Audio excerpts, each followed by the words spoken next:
Episode 9, Small Daily Movement, Chakra, Big Results. Welcome back to my channel. Today we're diving into motivation fades fast, but small daily habits.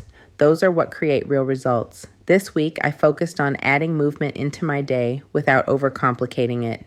I didn't always have time for a full workout, but I reminded myself that every bit counts. On busy days, I took short walks, stretched in the morning, or did quick at-home workouts instead of skipping altogether.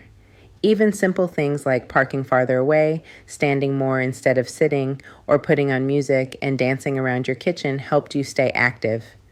These small choices may not feel like much in the moment, but they add up and remind that consistency matters more than perfection. If you're working on your own journey, remember this: daily movement, no matter how small, builds momentum.